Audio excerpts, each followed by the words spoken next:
दोपहर का समय था। बिल्लू बिल्ला एक चूहे का पीछा कर रहा था। उसकी रफ्तार बहुत तेज थी। अचानक उसका पैर फिसला और वो सीधे नुकीली झाड़ियों में जा गिरा। म्याऊ, मेरा पैर! उफ, ये क्या हो गया? बिल्लू किसी तरह झाड़ियों से बाहर निकला। उसके अगले पंजे में एक बहुत बड़ा और नुकीला बबूल का कांटा गहराई तक घुस गया था। खून बह रहा था। वो चल नहीं पा रहा था। बहुत दर्द हो रहा है। मैं अपना पैर जमीन पर भी नहीं रख पा रहा। कोई मेरी मदद करो। कालू कौवे ने बिल्लू को तड़पते हुए देखा। बिल्लू ने कालू को देखा और दोस्तों, ये रहे हमारी आज की वीडियो के प्यारे सब्सक्राइबर्स और फॉलोअर्स के नाम। मरियम रानी, प्रियंका, सागर, आरती राजापुर, कुमारी। जो नहीं चुने गए, चिंता मत करो, अगली बार तुम भी बन सकते हो जंगल के सुपरस्टार। दोस्तों, अगर आप भी चाहते हैं मैं आपका नाम अपनी कहानी में लूं, तो देर किस बात की, जल्दी से कमेंट करके अपने बिल्लू को तड़पते हुए देखा। बिल्लू ने कालू को देखा और उम्मीद से मदद मांगी। कालू भाई, कृपया मेरी मदद कीजिए। ये कांटा निकाल दीजिए, वरना मैं मर जाऊंगा। बिल्लू मामा, ये तो कर्मों का फल है। आपने कितने पक्षियों को खाया है? अच्छा है, आप यहीं तड़प तड़प कर मर जाइए। आपके मरने के बाद मैं आपकी दावत उड़ाऊंगा। कालू के जाने के बाद बिल्लू ने सोचा कि शायद वैद्य जी उसकी मदद करेंगे। वो लंगड़ाते हुए बरगद के पेड़ के नीचे पहुंचा और ऊपर आवाज लगाई, वैद्य जी, ओ वैद्य जी, नीचे देखिए, मैं मुसीबत में हूँ। आपके पास जड़ी बूटियाँ होती हैं?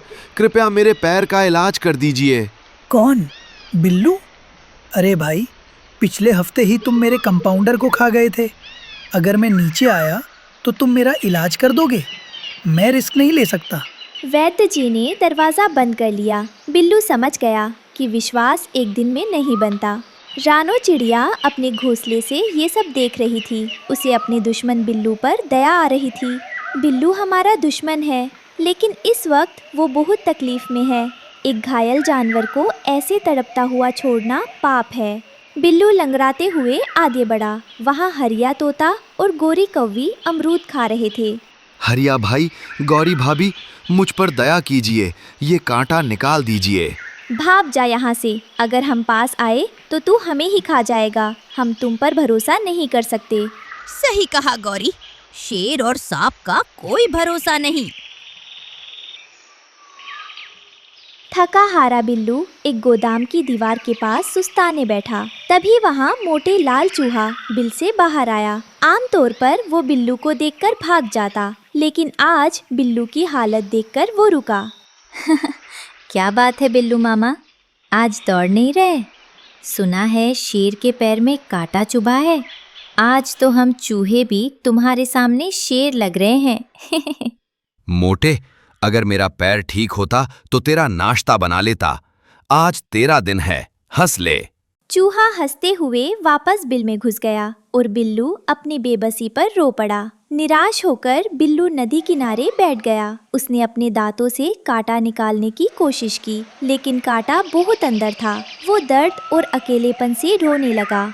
आज मुझे पता चला कि जब आप दूसरों को डराते हैं तो मुसीबत में कोई आपके पास नहीं आता।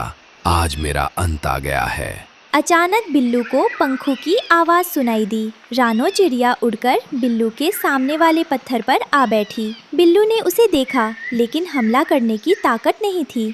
बिल्लू भाई, अगर आप वादा करें कि मुझे नुकसान नहीं पहुंचाएंगे, तो मैं वो कांटा निकाल सकती हूँ। रानो बहन, तुम? मैं तुम्हारा दुश्मन हूँ, फिर भी मैं वादा करता हूँ, मैं तुम्हें छूऊंगा भी नहीं। बस ये दर्द खत्म कर दो। रानो धीरे धीरे बिल्लू के पास गई। उसका नन्हा दिल जोर से धड़क रहा था। उसने अपनी बारीक चोंच से कांटे को मजबूती से पकड़ा। थोड़ा दर्द होगा बिल्लू भाई। 1, 2 और 3।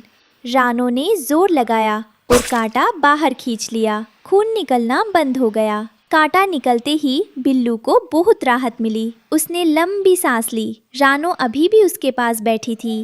रानो, तुमने मुझे नई जिंदगी दी है। अपनों ने मुंह मोड़ लिया था, लेकिन तुमने दुश्मन होकर भी साथ दिया। मैं तुम्हारा ये एहसान कभी नहीं भूलूंगा। तभी कालू कौवा वापस आया। उसने देखा कि बिल्लू ठीक हो गया है और रानो उसके पास बैठी है। कालू को लगा बिल्लू रानो को फंसा रहा है। अरे वाह बिल्लू मामा, मान गए आपकी एक्टिंग को। रानो को पास बुलाने के लिए क्या नाटक किया। अब इंतजार किसका है?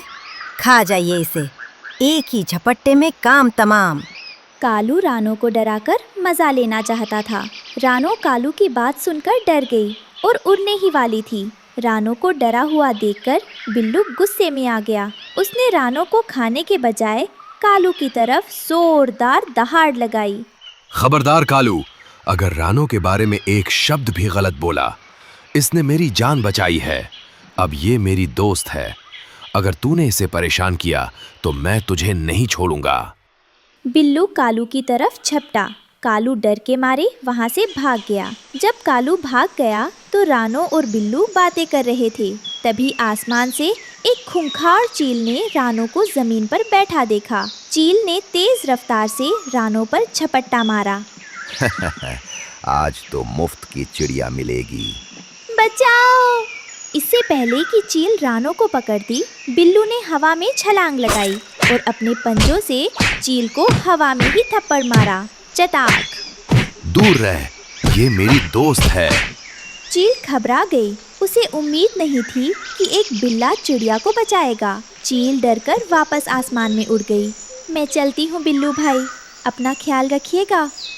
रानो, आज तुमने सिखा दिया कि बड़ा शरीर होने से कोई बड़ा नहीं होता, बड़ा दिल होने से होता है। जाओ बहन, आज से जंगल में तुम्हें मुझसे कोई खतरा नहीं होगा। अगले दिन सुबह बिल्लू बिल्ला उसी बरगद के पेड़ के नीचे टहल रहा था। उसका पैर अब काफी बेहतर था। तभी उसने देखा कि वैद्य जी और गौरी कौवी दूर खड़े होकर उसे ही देख रहे थे। क्यों बिल्लू, कल तो तूने बड़ा कमाल कर दिया।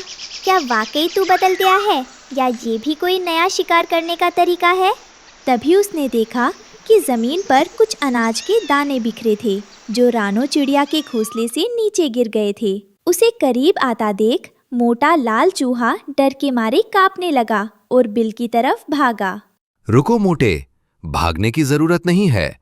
आज मैं शिकार करने नहीं बल्कि दोस्ती निभाने आया हूँ।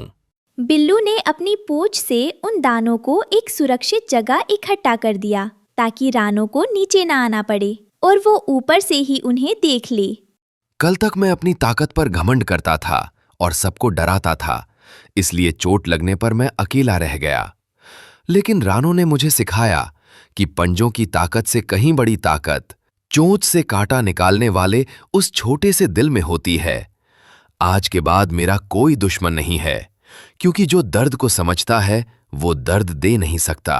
उन्हें एहसास हुआ कि बिल्लू का दिल अब बदल चुका था। रानो चिड़िया ने ऊपर से चहचहाते हुए बिल्लू का अभिवादन किया। पूरा जंगल आज कुछ अलग और शांत लग रहा था। इस कहानी से हमें सीख मिलती है कि मुसीबत में की गई मदद पत्थर दिल को भी पिघला सकती है। सुंदर